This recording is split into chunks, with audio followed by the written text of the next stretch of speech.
We're here because free speech is under attack. We're here because people are being convinced that socialism works.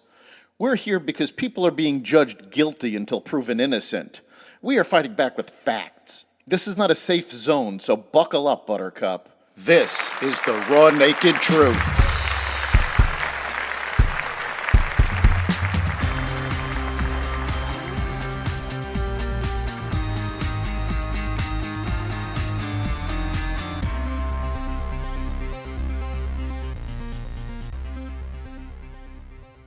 Super Tuesday sets the stage for November.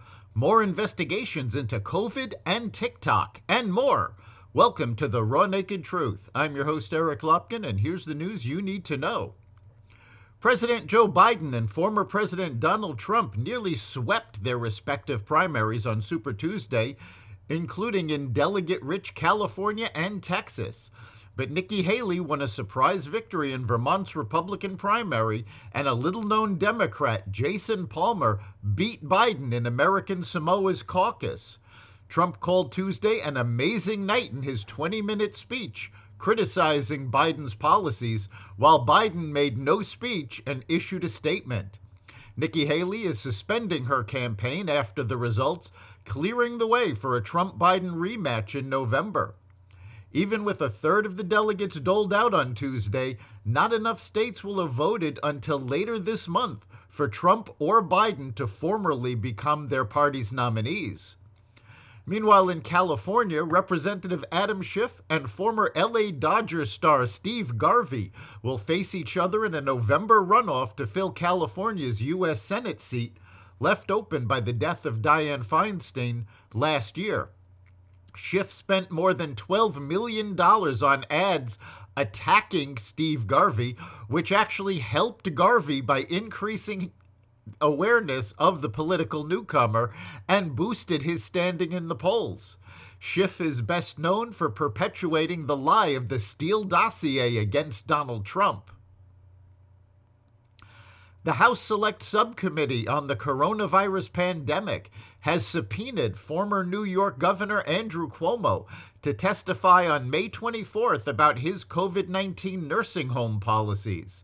In 2020, Cuomo directed New York nursing homes to accept patients believed to have COVID-19, a decision that has subjected his administration to fierce criticism. In a letter on Tuesday, the committee told the former New York governor that misguided decision effectively admitted thousands of COVID-19 positive patients into nursing homes, causing predictable but deadly consequences for New York's most vulnerable. The committee also told Cuomo that his testimony is vital to our investigation into the effectiveness of federal guidance and regulations implemented during the COVID-19 pandemic regarding the protection of nursing home residents.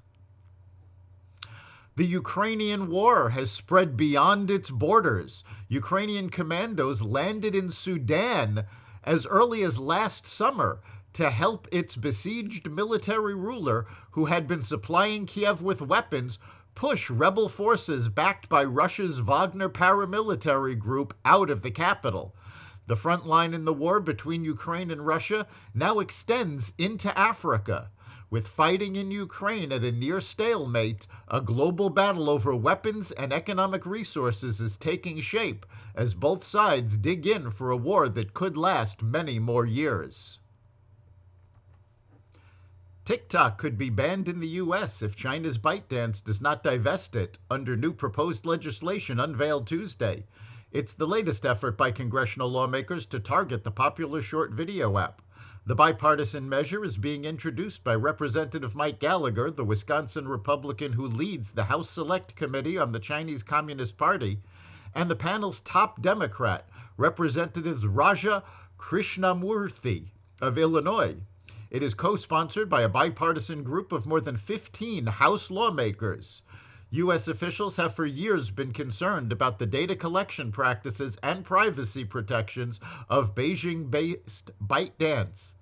Legislation introduced last year stalled, however, and it's unclear how far the latest effort will get during this election year.